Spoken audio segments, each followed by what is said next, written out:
야권 단일화 이대로 물 건너가는 걸까요? 주말 사이 윤석열 후보 측과 안철수 후보 측이 단일화 물밑 협상을 벌였지만 결렬 수순에 접어든 분위기입니다. 논의 과정에 대한 발언이 엇갈리면서 양측 진실 공방까지 벌이고 있습니다.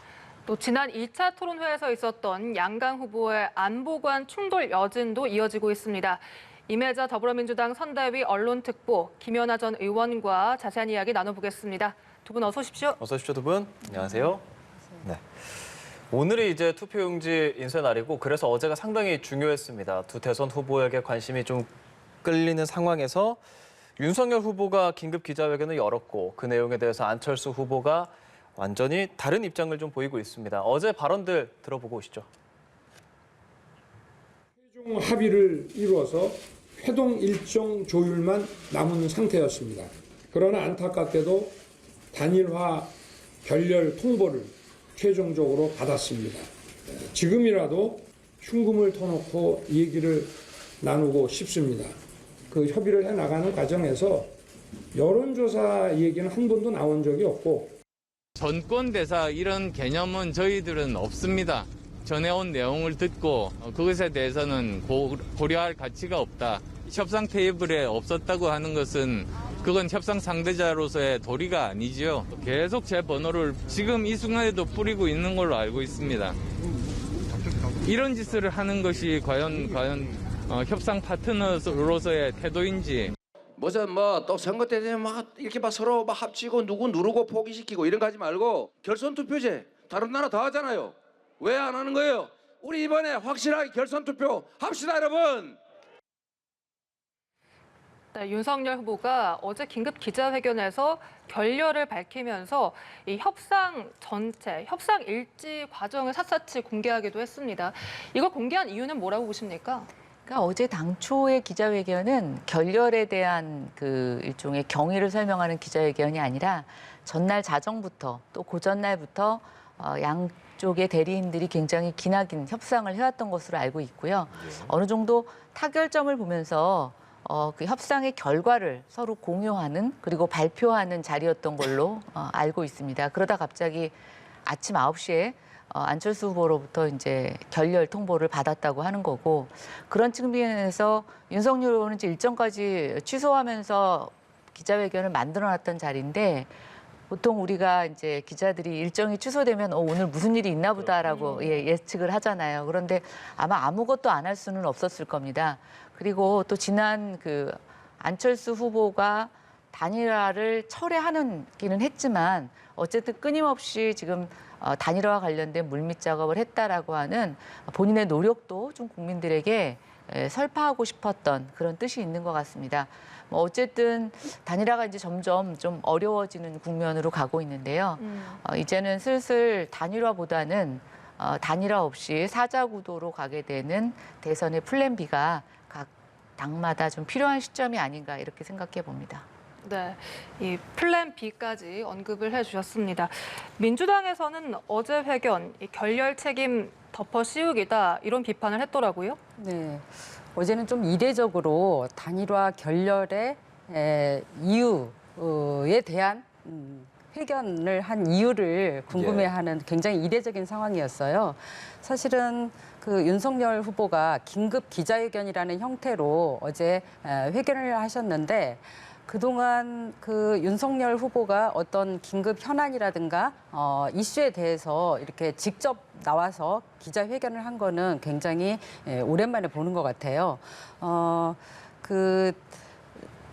실제 여론조사 경선에 대해서 계속 요구를 해왔음에도 불구하고 이 단일화 결렬의 책임을 떠넘기기 위한 안철수 후보에게 떠넘기기 위해서 긴급 기자회견이라는 형태로 어제 기자회견을 한 게 아닌가 싶습니다. 네. 그렇죠. 이게 안철수 후보는 완전히 좀 다른 입장을 말하고 있어서요. 일단 아까 말씀하신 정권 대리인 그런 거 없었다 이렇게 얘기를 하고 또 그 협상 테이블에 본인이 이제 제안한 여론조사 방식 자체가 없는데 이게 도리가 아니지 않냐 이런 입장이거든요. 안철수 후보는 이에 대해 윤석열 후보는 아예 다른 생각을 하고 있는 것 저는 같아요. 제3자 입장에서 봤을 때 이 단일화의 첫 시작부터 좀 첫 단추가 잘못 끼워졌다고 생각이 됩니다.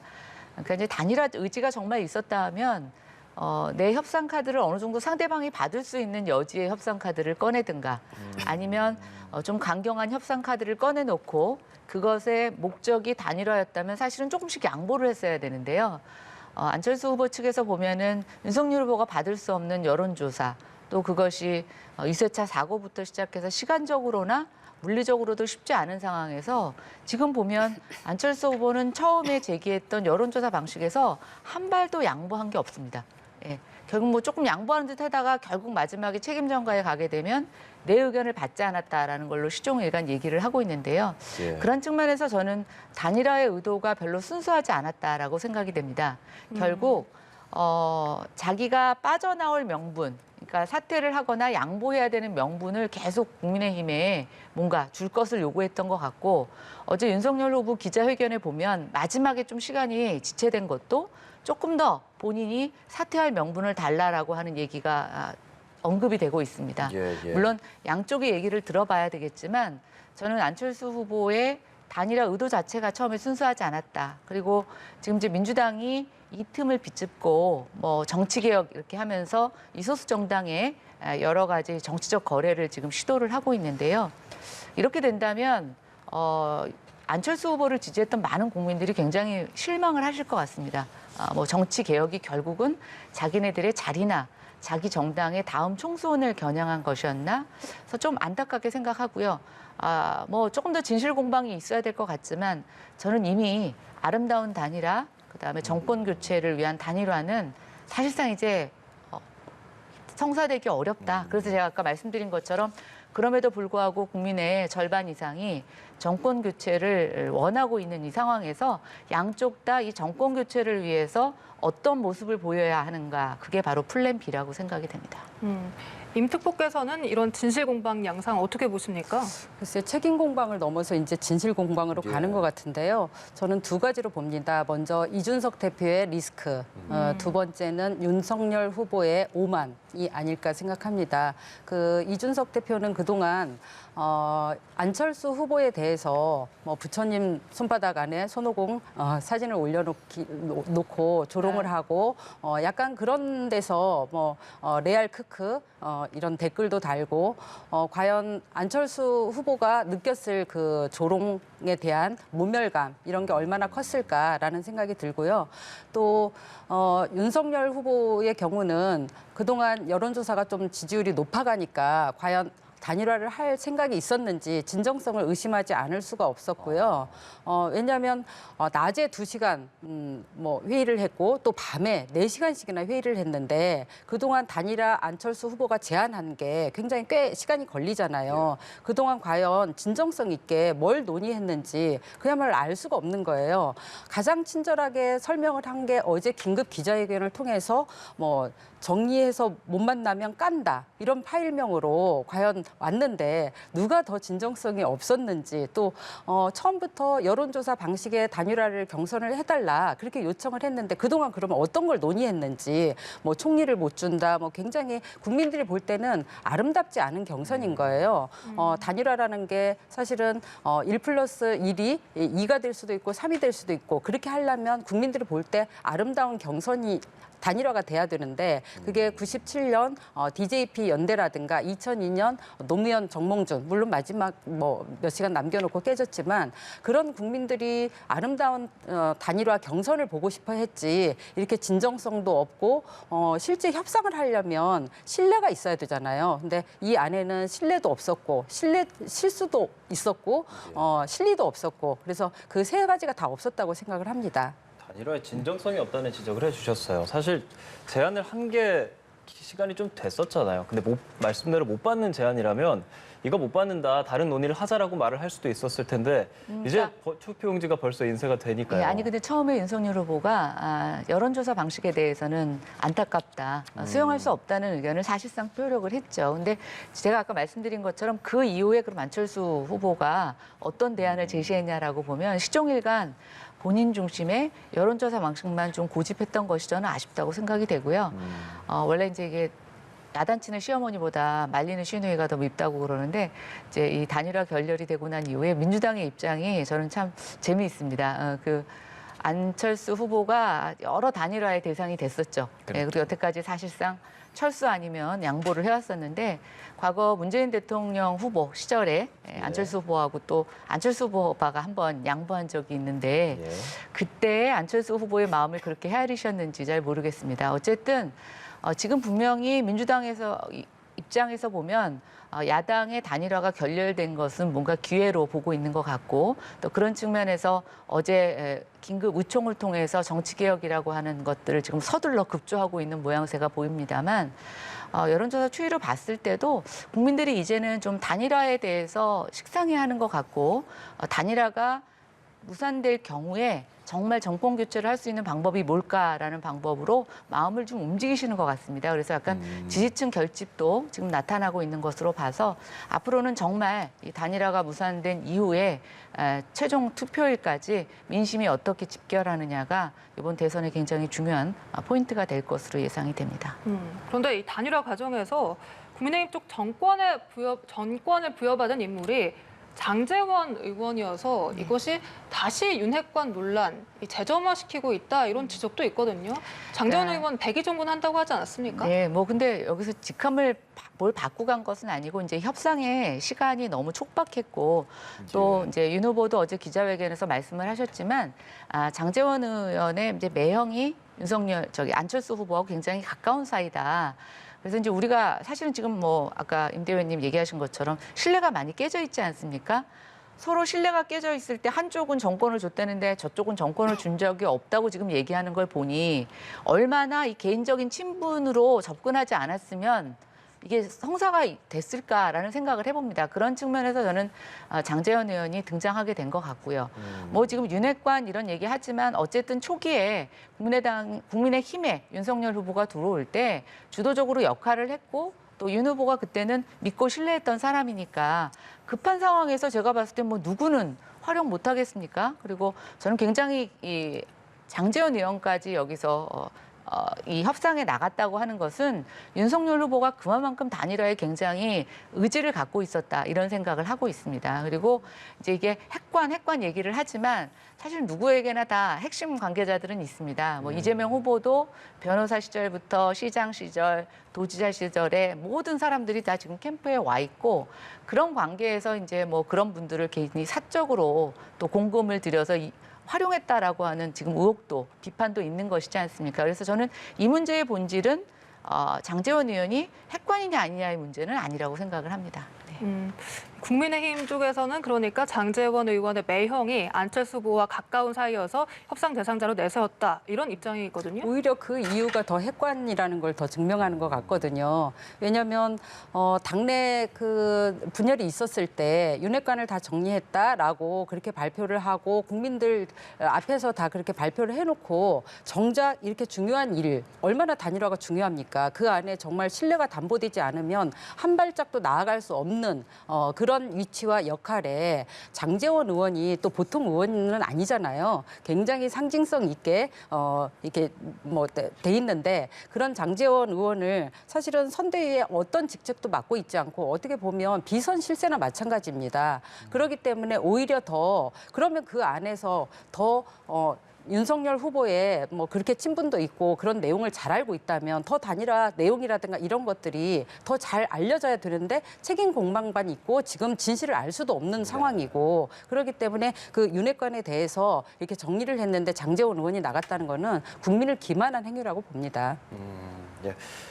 어쨌든 오늘 투표 용지는 인쇄가 되고 안철수 후보는 네 번째 본인 이름을 새기게 될 텐데 이 시점 딱 9일 남았잖아요. 단일화 가능하리라고 보십니까, 특보께서?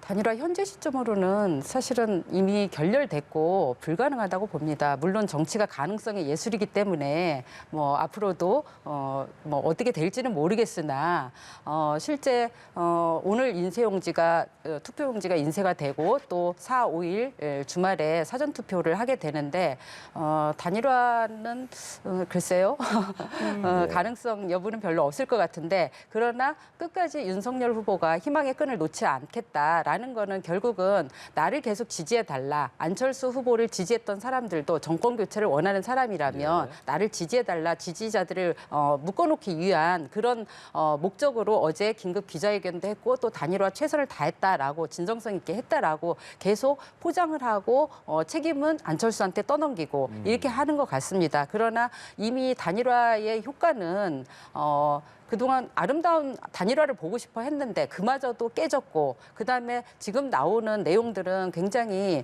디테일하게 나오는 내용들은 약간 좀 아름답지 않은 내용들이잖아요. 뭐 총리를 뭐 주고받고 뭐 이런 내용들이 그 다른 언론을 통해서 조금 나오는 내용들인데 그런 게 아름답지 못하기 때문에 단일화 설령 마지막에 단일화가 된다 하더라도 단일화의 뭐 이벤트 효과라든가 컨벤션 효과라든가 국민이 원하는 그런 단일화의 모습은 아니라고 생각을 합니다. 김 전 의원님 아까 플랜 B도 말씀해 주셨잖아요. 이제 안철수 후보 없이 승리, 정권 교체 가능하다고 보십니까? 지금 이제 여론조사 결과가 굉장히 박빙이기 때문에 저는 민주당이 왜 긴급 의총을 해서 정치개혁을 얘기했을까? 또 뭐 심지어는 조원진 후보에게도 전화를 해서 같이 가자고 얘기를 하셨다고 하니 지금의 대선 상황이 얼마나 박빙인지를 조금 저는 가늠할 수 있는 상황이라고 보여집니다.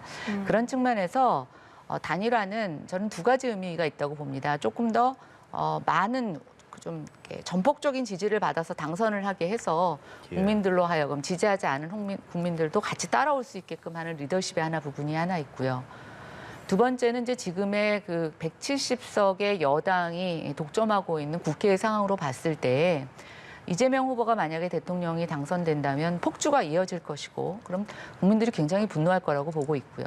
또 이제 만약에 윤석열 후보가 당선이 된다고 하더라도 여당이 쉽게 협조를 하겠는가? 이미 오세훈 서울시장과 서울시 의회에서 그 전례를 지금 많이 보여주고 있습니다. 그렇다라고 하면 많은 정치계의 원로들이 하는 얘기는 뭐냐면 이제 대선 이후에 어떻게 통합할 것이냐라는 것이 굉장히 중요한 화두로 제기되고 있는데요. 그런 측면에서 윤석열 후보가 뭐 조그만 불씨도 꺼뜨리지 않고 가겠다라고 하는 것은 저는 대선 과정도 중요하지만 대선 이후에 어떻게 국정을 운영할 것이냐. 결국 우리가 야권 단일화를 통해서 정권 교체를 하고자 하는 국민들의 염원을 담아내겠다라고 하는 일종의 본인은 그 대선 이후까지도 고민하고 있다라고 하는 언어로 저는 해석이 됩니다. 그리고 그거는 뭐 지금 여야 할 것 없이 공이 중요한 이슈이고 그 방법을 어떻게 실현해 나가느냐가 저는 가장 중요한 일이라고 생각이 됩니다. 만약 직전에 돼도 효과가 없을 것이다 이렇게 분석을 해주셨는데요. 이미 이제 투표용지가 인쇄가 되고 나면 좀 상쇄되는 게 있고 그다음에 이제 국민들이 사표를 방지하려는 심리들이 많이 있습니다. 그리고 이제 사표를 방지하기 위해서는 특정 지지층에 결집하는 것도 있지만 또 하나의 현상은 투표를 안 하는 현상도 일어날 수가 있어요. 근데 제가 보면 안철수 후보의 지지율이 지금 계속 박스권에 갇혀 있거나 이제 조금 주저앉는 모습을 보이면서 결국은 이 단일화로 인해서 처음에는 양쪽이 좀 표를 가져갈 거다 생각을 했는데 오히려 저는 투표에 참가하지 않는 계층이 늘어날 가능성이 있어서 모르겠습니다. 이제 마지막 여론조사가 발표되면 이 단일화 결렬 이후 민심의 어떤 이동을 우리가 마지막으로 확인할 수 있을 것 같습니다만 그래서 제가 지금 조심히 예측을 해보면 이제 단일화에 대한 컨벤션 또 단일화 결렬에 대한 컨벤션은 거의 이제 수그러드는 것이 아닌가 진화되는 것이 아닌가 이렇게 생각해 봅니다. 네. 그런가 하면 안철수 후보에게 러브콜은 민주당도 보내고 있습니다. 민주당 어제 저녁에 이례적으로 의총을 열었는데요. 사실 토론회 때 안철수 후보가 의총이라도 열어서 진전성을 입증하라 이렇게 말하니까 바로 주말에 의총을 열었습니다.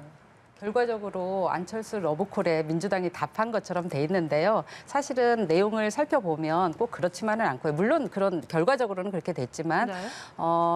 지금 정권 교체를 원하잖아요, 국민들이. 근데 정권 교체는 더 좋은 정권 교체를 국민이 원하는 거지 더 나쁜 정권 교체를 원하지는 않습니다. 사실은 국민들이 그동안 줄기차게 꾸준히 요구돼 왔던 게 정치 개혁이라는 거대 담론이고 그 정치 개혁은 거대 양당이 갖고 있는 승자 독식 그런 정치에 대해서 염증을 느끼고 있고 제왕적 대통령제에 대한 권한을 좀 민주적으로 나눠줬으면 하는 그런 정치 개혁에 대한 요구를 그동안 고심 끝에 민주당이 안을 마련했고 또 이재명 후보가 정치 개혁에 대한 기치를 높이고 있기 때문에 지금 이 대선이 이루어지고 있으니까 국민들에게 가장 큰 공약을 해야 되잖아요. 그동안 민주당은 소확행이라고 해서 소소하지만 확실한 행복한 공약 이런 것들을 냈는데 저는 이 정치 개혁, 국민 통합 개혁 아니야말로 대확행이라고 생각을 합니다. 아주 큰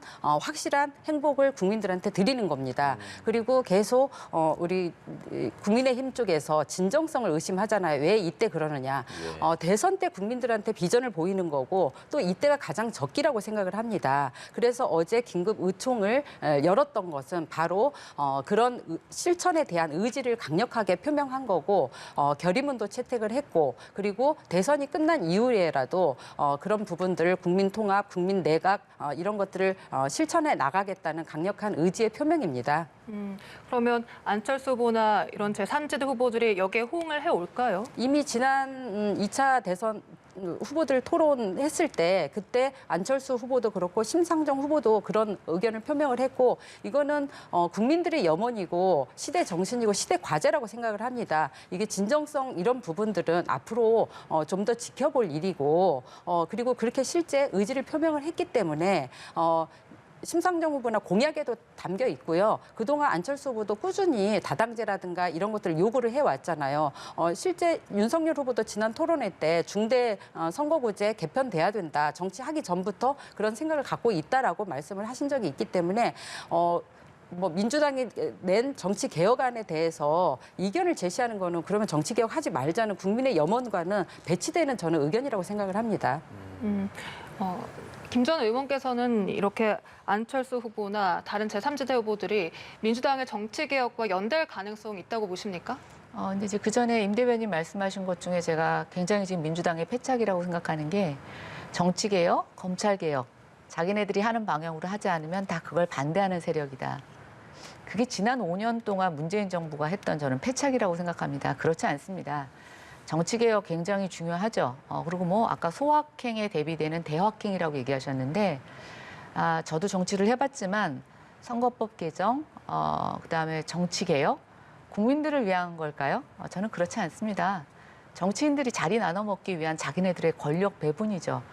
국민들의 진정한 행복은 뭐냐면 자기네들에게 말로만 약속하고 지키지 않는 정치인을 표로 심판하고 바꿀 수 있는 거, 그 능력을 국민이 갖게 하는 게 저는 가장 국민을 행복하게 하는 거라고 보여집니다. 그런 측면에서 이제 어제 그 결정이 말로는 굉장히 좋습니다. 그리고 특히 저는 지금 굉장히 소수 정당인 안철수 후보와 심상정 후보에게는 굉장히 매력적인 제안일 거라고 생각이 됩니다. 근데 이제 문제는 지금 민주당이 과거에도 이 비슷한 공약을 했었고 지금도 단독적으로 이 법을 통과시킬 수 있는데도 불구하고 왜 여태까지 안 했을까? 심지어는 지난 20대 국회에서 패스트트랙이라고 하는 정말 그 물리적 싸움까지 해가면서 선거법을 통과시켰는데 그때 저희가 이제 야당이 그랬죠. 비례정당 만들 수 있으니 이거 무효화될 거다 하지 말자 하는데도 밀어붙였습니다. 그렇게 안 한다고. 그런데 어땠습니까? 법으로 만든 것도 자기네들이 약속을 깨고 위성정당을 만들어서 사실은 소수정당을 다 소멸시킨 게 민주당입니다. 원전부터 시작해서 지금 민주당이 보여준 말바꾸기의 사례는 일일이 여기서 언급할 수도 없는데요.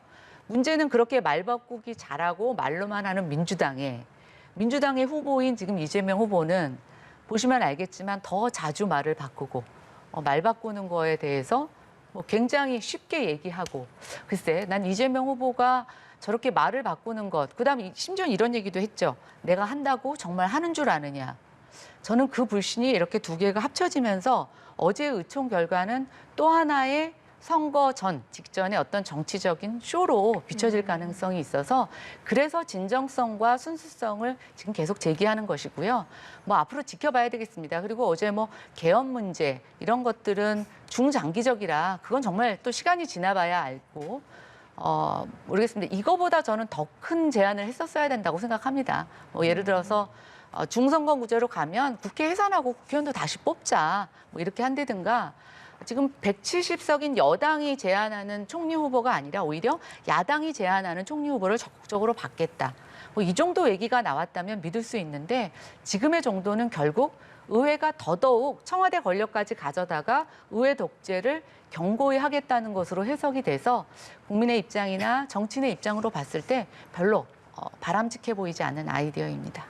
그러니까 김 전 의원은 민주당의 정치개혁안이 선거 전에 정치쇼다. 이런 입장이신데요. 지금 논점도 흐리시고 포인트도 지금 이 주제와 어긋나는데 사실은 정치 개혁에 대한 그런 부분을 좀 집중해서 한 번쯤 생각을 해보시면 좋을 것 같아요. 왜냐하면 먼저 사실은 제안을 했는데 거기에 대해서 같이 정치 개혁에 동의한다면 같이 응원하고 함께 해야 되는 그런 생각을 가져야 되는데 지금 그렇지 않습니다. 민주당이 제안한 게 이게 무슨 뭐 정치 개혁을 하지 말자는 그런 뜻이 아니잖아요. 그동안 국민들이 요구해 왔던 그런 내용이고 그동안 거대 양당 그런 카르텔, 승자 독식 이런 부분에 대해서 정치 개혁이야말로 국민들의 삶에 얼마나 영향을 미칩니까? 그리고 아까 김연아 전 의원님 말씀하셨던 부분 중에 좀 바로잡고 싶은 거는요. 정치 개혁이라는 게 그동안 안 됐던 이유가 지난한 협의 끝에 이게 합의가 돼야 되는데 잘 안 되잖아요. 근데 지난번 선거 그 비례정당 만들 때도 실제 지금 지난번에도 제가 한번 말씀을 드렸는데 그 부분을 계속 주장을 하고 계세요. 먼저 위성정당을 만드는 거는 국민의힘 쪽에서 만들었습니다. 그러나 민주당은 집권 여당으로서 그런 책임감을 느끼고 반성하고 사죄 드린 거죠. 오히려 그런 부분에 대해서 심상정 후보나 안철수 후보나 다당제로 가야 되고 비례대표제가 비례대표가 더 확대돼야 된다는 그런 뜻을 지금 계속 얘기하고 있는데 진정성이 문제다. 왜 이때냐? 그러면 언제 할 겁니까? 계속 미루고 한다면은 오히려 지금 국민들이 관심을 갖고 있을 때 이런 때 제안을 하고 약속을 하고 또 대선이 끝난 뒤에라도 하겠다라고 제안을 했음에도 불구하고 국민의힘 쪽에서는 계속 그 대선 이후에 뭘 하겠다라는 비전이나 희망은 전혀 제시되고 있지 않습니다. 북한에 대해서 선제 타격하겠다, 사드 재배치하겠다 이런 거친 언어와 난폭한 언어로 국민들에게 불안감만 조성할 뿐이지 실제 이재명 후보 같은 경우에는 여론조사 상에도 나타나잖아요. 어떤 경제 위기에 있어서 유능한 경제 대통령으로서 안정감을 주거나 그다음에 외교 안보 관점에 있어서도 지난번 일본 자유대 한국의 한반도에 진입할 수 있다. 그런 가능성, 그런 것들은 있을 수가 없는 거죠. 내일이 3.1절인데 어떻게 그런 발언을 정말 귀를 의심할 정도잖아요. 순국 선열들이 지하에서 일어날 일이에요. 근데 그런 부분에 있어서도 한 번도 사과하지 않았어요. 민주당 같은 경우에는 그런 정치 개혁에 대해서도 오히려 책임감 있게 사과하는데 그 부분에 대해서 무조건 잘못했다. 그렇게 하면 앞으로 정치 개혁은 안 할 겁니까? 전혀 그 내용은 이미 다른 대선 후보들 같은 경우에 어느 정도 공감대가 형성이 됐다고 봅니다. 저희가 자연스럽게 양당 후보들의 이 안보 관련 발언 공방으로 좀 넘어왔는데요. 지난 법정 토론회에서 나온 윤석열 후보는 유사시 자위대 한반도 진입 허용 발언, 그리고 이재명 후보는 이 우크라이나 초보 정치인 발언 각각 논란이 되고 있습니다. 앞으로 이런 논란들 더 확대가 될까요?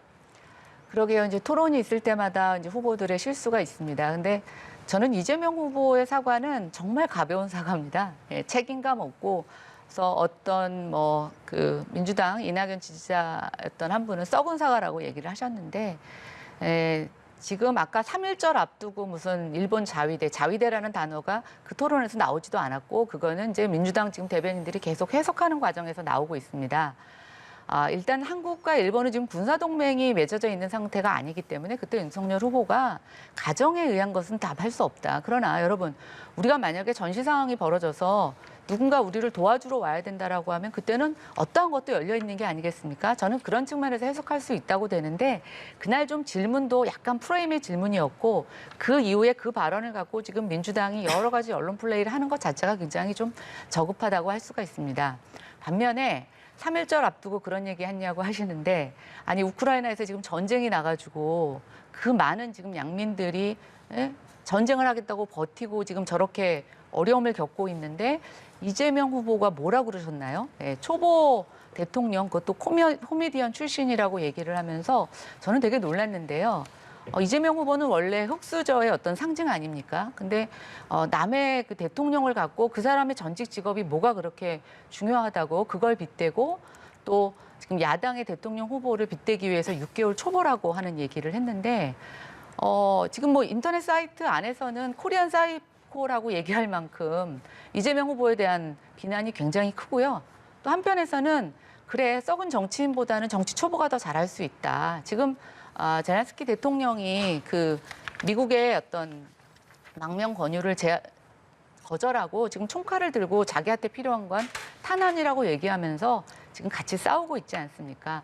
이런 측면에서 봤을 때 정말 안보 의식에 문제가 있는 사람이 누군가. 그다음에 이렇습니다. 외교 관계에서 글쎄 사과보다도 중요한 건 뭐냐면 신중한 발언입니다.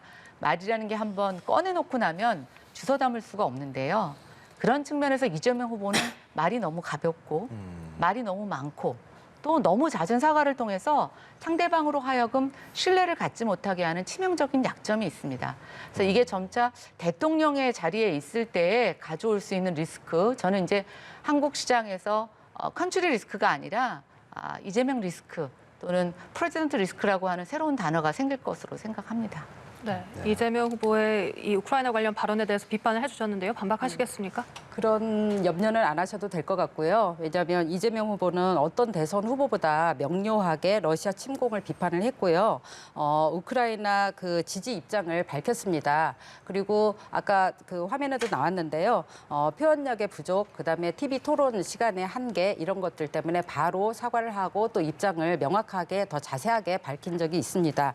물론 더 자세하게 그때 당시에 그런 오해가 없도록 했어야 되는데 그런 부분에 대해서는 그렇게 사과를 하고 입장을 밝혔는데 그런 반면에 윤석열 후보의 경우에는 일본 이런 한반도 개입 가능성 이런 것들은 있을 수가 없는 일이죠. 실제 일본과의 관계가 어떻습니까? 위안부 문제라든가 그 강제 징용 문제 한 번도 사과하지 않았고 배상 문제가 해결되지도 않았고 거부하고 있지 않습니까? 그 한반도 침략에 대해서 호시탐탐 독도 침탈하려고 노리고 있고 이런 일본에 대해서 어떻게 그런 발언을 할 수가 있냐고요.